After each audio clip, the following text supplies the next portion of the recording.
Урматтуу абитуриенттер, өткөндө биз сиздер менен жалпы республикалык тесттин окуу жана түшүнүү бөлүмү боюнча жалпы маалыматтарды бергенбиз. Биз маегибиздин аягында сиздерге тиркеме катары текстти сунуш кылганбыз. Бул тексттин аты Боронбай би деп аталат.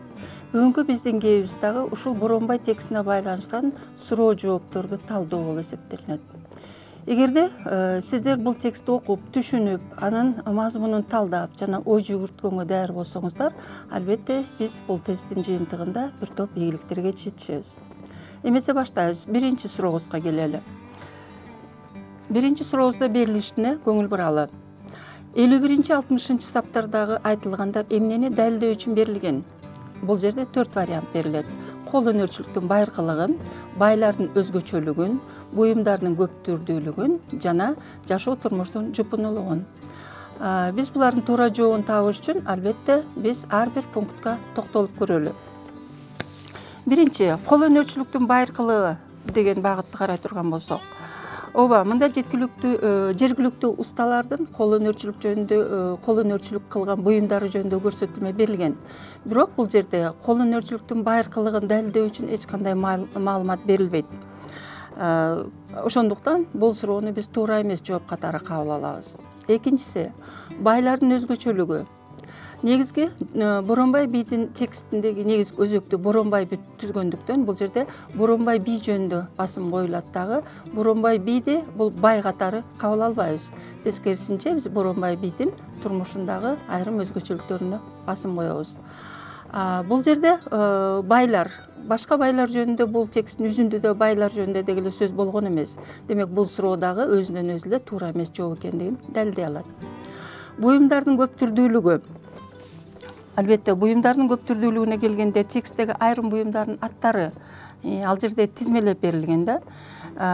Бирок буюмдардын түрлөрү жөнүндө суроодогу берилген тапшырма боюнча далилдөө үчүн буюмдардын түрлөрү жөнүндө дагы бул жерге өзгөчө басым коюлбайт. Демек, акырында биз келип туруп, акыркы жооп бул Г вариантында турмуш шарттын жупунулугу деген вариантка токтолобуз.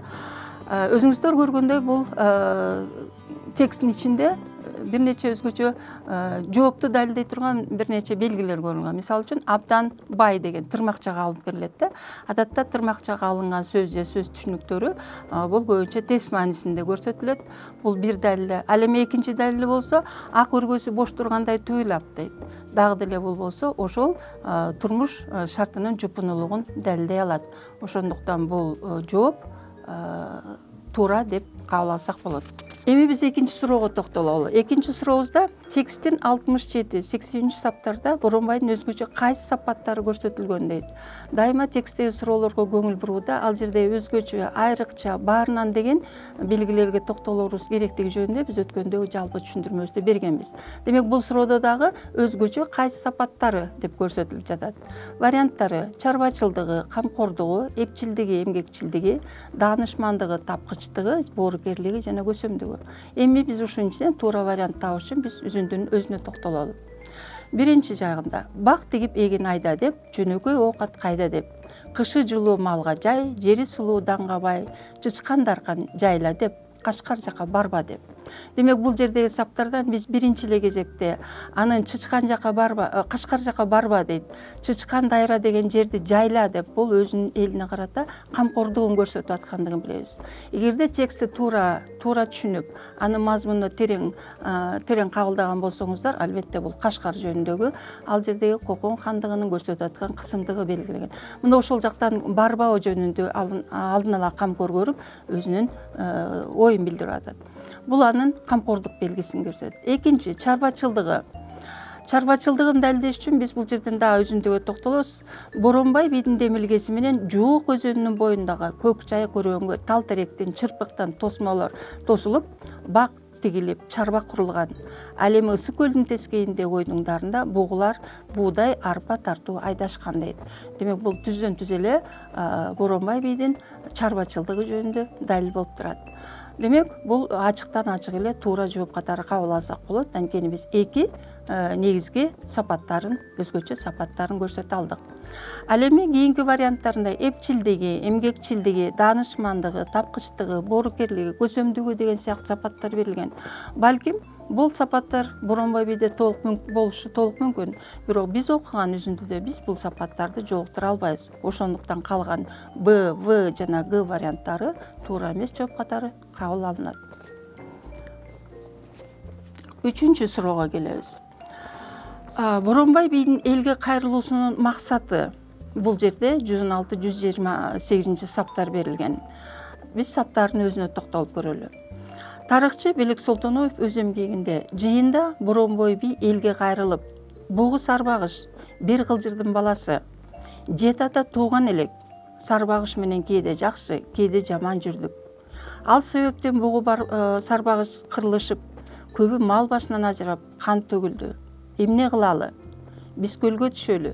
Илгертен орус менен катышыбыз бар эле. Орус түптүү, чоң журт, калың эл. Оруска карайлы, журт эс алып оокат кылсын дегенде, элдин баары мейлиңиз караса карайлы деп бир добуштан көрсөтөт дейт. Бул үзүндүдө тарыхчы Белек Солтоноев өз эмгегинде дагы бир жолу Боронбайдын элге кайрылуусун көрсөткөн. Эми биз бул жерден туура жообун табыш үчүн бул иретте биз берилген варианттардын акыркы вариантынан баштайлы. Г вариантына уруу башчыларын элдештирүү дейт. Албетте, бул үзүндүдө Боронбай бийде элге кайрылып жаткандыгын уруу башчыларын элдештирүү болгон эмес. Анткени бул үзүндүдө уруу башчылары жөнүндө деги эле сөз дагы болбойт. Демек, бул вариант туура эмес жооп катары кабыл алынат. Экинчи В. Орус элинин артыкчылыгын көрсөтүү деп берилет. Албетте, бул үзүндүдө бар. Орус элинин артыкчылыгын көрсөткөн жолсу деги эле орус элине жалпы тиешелүү болгон айрым сапаттар көрсөтүлөт. Бирок кайрылуусунун максаты бул орус элинин артыкчылыгын көрсөтүү болуп эсептелбейт. Демек, бул дагы туура эмес жооп. Б вариантына келсек, урууларды ынтымакка чакыруу дейт. Ооба, бул жерде Белек Солтоноевдун айтуусу боюнча уруулардын ортосундагы ар кандай өзгөчө бугу жана Сарбагыш урууларынын ортосундагы ар кандай чагымчылык иштер болгондугу жөнүндө айтылат. Бирок аларды ынтымакка чакыруу жөнүндө сөз болгон эмес. Демек, бул дагы туура эмес жооп. Демек, натыйжада биздин туура жообубуз бул А варианты. Өз элинин коопсуздугун сактоо үчүн. Демек, өз элинин коопсуздугун сактоо үчүн бул жерде Боронбай би өз элин көл жээгине түшүрүп, ал жерден элдин жашоосуна жана турмушуна шарт түзүп берүү үчүн болгон анын кайрылуусу болуп эсептелинет. Демек, бул жердеги туура жооп бул А варианты, өз элинин коопсуздугун сактоо болуп эсептелет. Урматтуу абитуриенттер, биз Боронбай би текстине байланышкан алгачкы 3 суроо жоопторун талдоону ушуну менен аяктайбыз. Биз кийинки берүүбүздө ушул эле Боронбай бийдин кийинки суроолоруна, Боронбай бийдин текстине карата берилген кийинки суроолорду талдообузду улантабыз. Көрүшкөнчө саламатта болуңуздар.